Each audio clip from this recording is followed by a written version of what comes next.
Okay, so this video is a video we have been requested to do from all of our lovely mummies at the Mother Hen Club.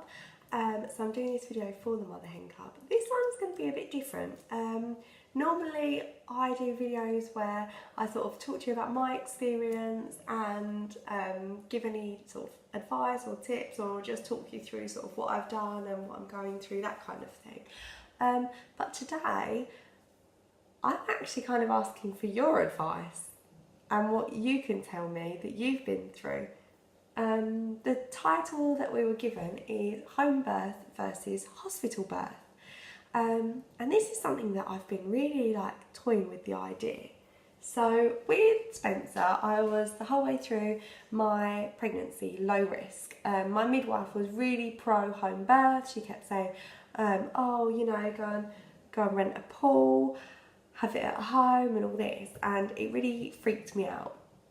I was like, well, what if something goes wrong? I need to be in a hospital, what, you know, all of these things. And it actually turned out that my waters broke at 36 weeks. Actually, before 36 weeks, I had Spencer at 36 weeks. So as soon as my waters broke and he was classed as premature, I went from no risk to high risk. So I was in hospital, that was it, not going out.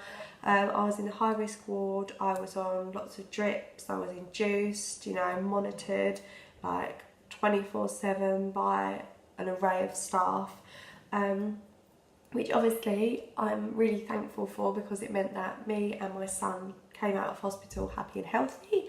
I did stay in hospital for 5 days, which now I'm kind of thinking with my next baby, fingers crossed, if and when we fall pregnant and have another baby, what would be best? See, I'm really kind of pro home birth now. Although the birthing, you know, they did such a great job, it was, you know, still not what I had planned, which I know everyone's like, don't plan a birth, it's never going to go how you want it to go. But I didn't have that. It wasn't anything like what I thought it was going to be like. But that bit wasn't really the bad bit, but the bit I struggled with. The bit that I struggled with was afterwards, when I had to stay. Sorry, he's crying. He's woken up from his nap. Hold on, let me go get him. Sorry about that. He's here with us now. You gonna say hi? Hello. Someone's woken up from their nap. Oh, darling. There we go. He's got his little pumpkin shirt on. How cute is that? It says cutest pumpkin in the patch, and then it says his name, Spencer, on the back. He's got a 1. I got it for him for his birthday. Anyway, so the bit that I actually struggled with, or found sort of the most difficult, was the staying in hospital afterwards. I really found that tough. It was so hot and so noisy, and all I wanted to do was go home. I just wanted to be at home. I wanted to be in my own bed. I wanted to be, you know, in my own surroundings with my husband. And although the staff were fantastic, don't get me wrong, they really were, it was just not where I wanted to be, especially with all my hormones flying everywhere, and you didn't feel private at all. So you're trying to breastfeed or just trying to get to grips with being a mum, and you're just you have this tiny little crepe paper curtain in between you and another family, and I just, oh no, it was horrible. And actually, when I think about having another baby, that is something that I really think, oh, I don't want that again. So I'm definitely considering this whole home birth. I mean, the few people that I've spoken to that have had a home birth have all sort of raved about it and said how fantastic it was, how natural it was, you know, how just what a lovely experience it was. A lot of them have rented baths and things like that. I mean, we have a blow-up hot tub, so I probably would just bring that in. Obviously, disinfect it all and do all that. When I had Spencer, I only had gas and air because I'm a wuss and don't like needles. So I could probably do the whole gas and air thing again, although I did swear that next time I will have every drug offered to me possible. Just give me the drugs. So yeah, if I have to go into hospital and have a hospital birth, I will be hooked up to everything. But the home birth, I don't know, I kind of think, imagine having your baby and then being able to just sort of sit on your sofa and cuddle them and have I don't know, get in your own bed and I don't know, all that kind of stuff. My husband is very anti-home birth. We live in a little village about half an hour or so away from the hospital.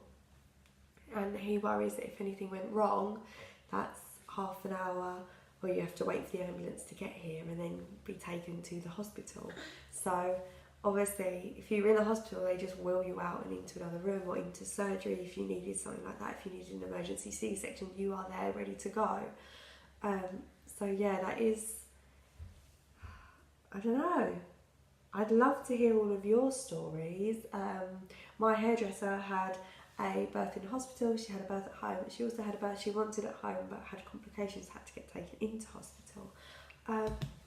But I'd love to hear your stories. I'd love to hear what you think or your experiences, good and bad, because I would love to weigh up those options. I mean, obviously sometimes you might not get that option. You may be put under a high risk pregnancy, high risk birth, which means that you would have to have the baby under sort of medical supervision, not just sort of a midwife at home. But yeah, I think it's a really cool thing to do.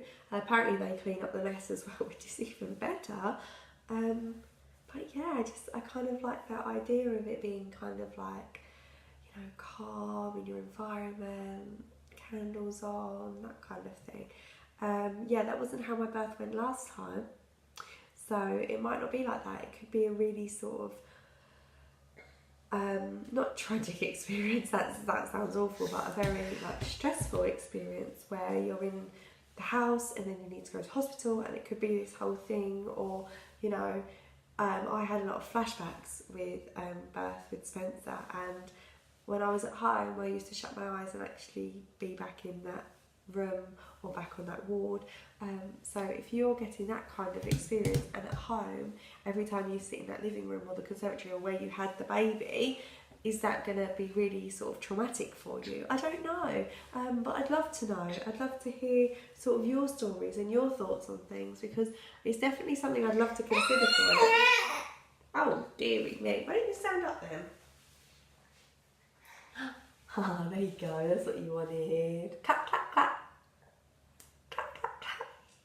Clever boy. Yeah, so let me know. Tell me what you think, or any advice and stuff like that, because I'd love to hear it. So, let me know. Thanks for watching. If you've stumbled across this video and you don't know, I am a Mother Hen Club team member. The Mother Hen Club are a club designed especially to support mums and mums-to-be with lovely workshops, support groups and mummy retreats. They also have midwives and health visitors on the team to give extra support. I'm also a blogger. My name is Mama Mutter, and I'll pop my blog link and my Instagram page in the description box below, so check that out. And we hope you have a fantastic day. Bye. Say bye-bye.